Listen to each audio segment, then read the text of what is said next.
Magandang umaga po sa ating lahat. Update po muna tayo dito sa binabantayan nating bagyong si Opong mula sa nilabas natin Tropical Cyclone Bulletin kaninang 5 a.m. So itong si Opong ay nananatili sa severe tropical storm category. Huling namataan kaninang 4 a.m. sa line 440 kilometers east ng Giwan, Eastern Samar. May lakas na hangin na 110 kilometers per hour at pagbugso na umaabot ng 135 kilometers per hour. Ito'y kumikilos west-northwestward sa bilis na 20 kilometers per hour. Samantala, meron pa rin naman tayong southwest monsoon na nakakaapekto lalo na dito sa western section ng ating bansa. Ito rin inaasahan natin, magdadala rin po ito ng mga pag-ulan, lalo na occasional rains, yung mga pagbugso ng pag-ulan dito sa may Zambales, Bataan at Occidental Mindoro. Dito sa Metro Manila, inaasahan natin magiging makulimlim ang ating panahon ngayong araw at inaasahan din natin yung mataas na tsansa ng mga pag-ulan pero hindi naman po siya yung kasing same intensity ng mga nakaraang araw po nating pag-ulan. Ito po yung forecast track po ni Bagyong Opong sa Severe Tropical Storm Opong. So ayun po, magkaroon po tayo ng changes dito sa ating track.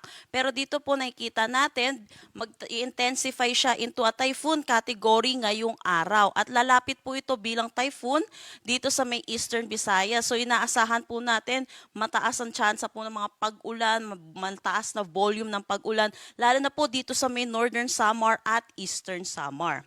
Nakikita din natin dito sa ating forecast track ang paglandfall niya po somewhere dito sa may Bicol region at kung makikita din natin, severe tropical storm na lamang po siya or bahagya siyang hihina dahil sa interaction niya sa ating kalupaan habang palabas po siya ng ating kalupaan. So nakikita din natin, by Saturday 2 a.m. nasa labas na po siya ng kalupaan natin. At dito din po, mag-i-intensify po siya ulit into a typhoon category habang palabas na ng ating Philippine Area of Responsibility at palayo na.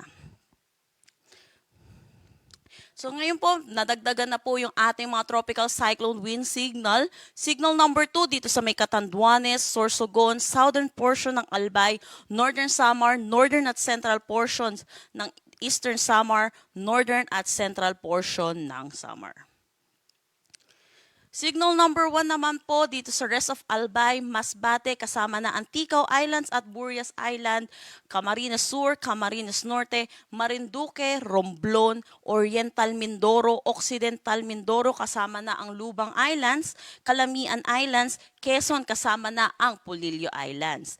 Pati na rin dito sa may Rizal at Laguna.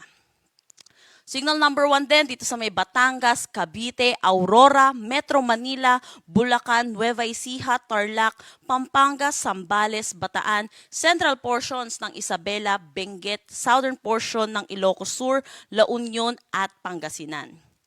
Para naman sa Visayas, signal number 1 dito sa rest ng Eastern Samar, rest of Samar, Biliran, Leyte, Southern Leyte, northern portion ng Cebu kasama na ang Camotes Island at Bantayan Island, northern portion ng Negros Occidental, northern portion ng Iloilo, Capiz, Aklan, northern at central portions ng Antique kasama na ang Caluya Islands at Calamian Islands.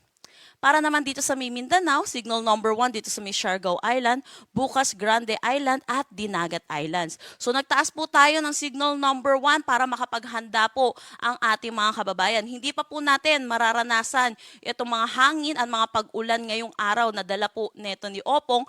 Pero ito po, naglabas tayo ng signal number 1 na may lead time na 36 hours para makapaghanda po tayo sa mga nabanggit ko pong lugar. Dahil po dito kay Bagyong Opong, na nakikita natin prior to landfall, mag-i-intensify siya into a typhoon category. So ang pinakamataas po nating itataas na tropical cyclone wind signal ay number 4. So ugaliin po natin i-check ang mga nilalabas na tropical cyclone bulletin ng Pag-asa.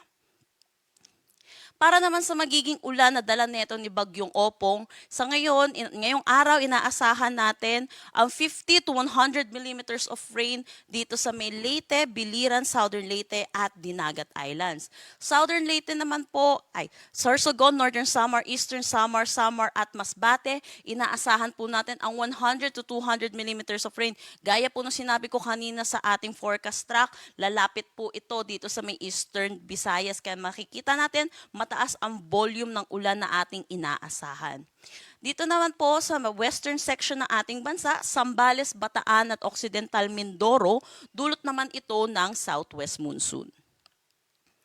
Para bukas, ito po yung araw na magiging maulan po yung ating bansa at inaasahan din po natin ito po yung pagtawid nitong bagyong si Opong. So inaasahan po natin makakaranas din ng mga pag-ulan dito sa malaking bahagi ng Cagayan Valley, Central Visayas, pati na rin dito sa Metro Manila, Calabarzon. Kung makikita natin, naka-color red or above 200 millimeters of rain ang inaasahan natin dito sa May Quezon.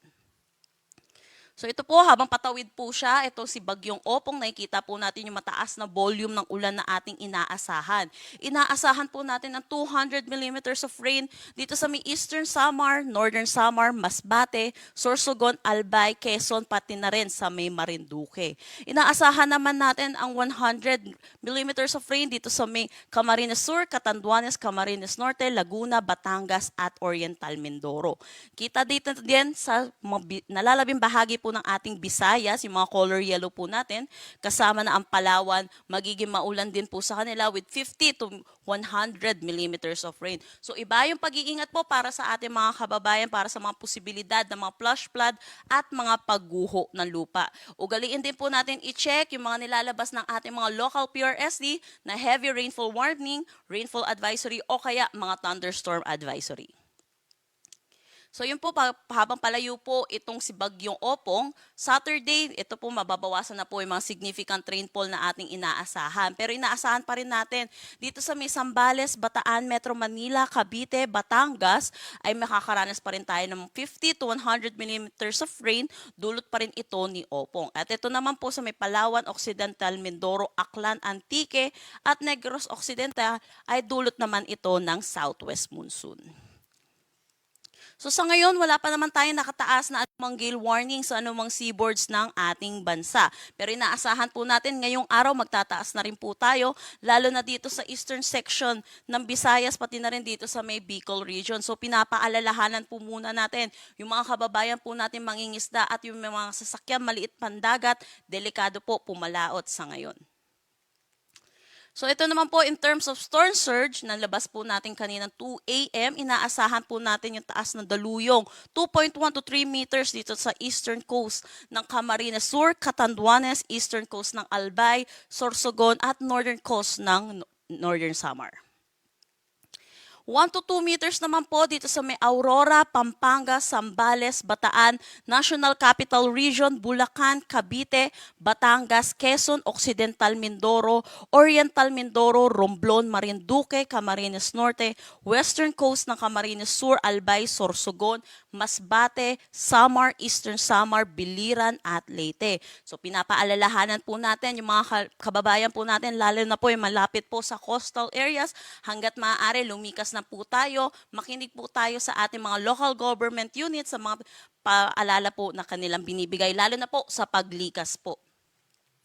So dahil po sa southwest monsoon, pati na rin dito kay Opong, inaasahan po natin yung malalakas na bugso ng hangin ngayong araw dito po sa malaking bahagi ng Luzon, kasama na rin dito sa ilang bahagi ng Visayas at Mindanao. So tomorrow at Saturday, naasahan pa rin po natin yung mga ihip ng hangin, dulot naman ito ng southwest monsoon dito sa may Cagayan Valley, pati na rin sa western section ng ating bansa.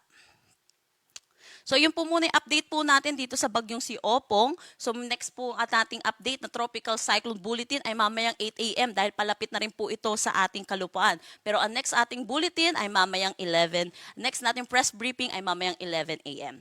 Yan po muna latest dito sa Pag-asa Weather Forecasting Center. Chanel Dominguez po at magandang umaga. At mag-ingat po tayong lahat.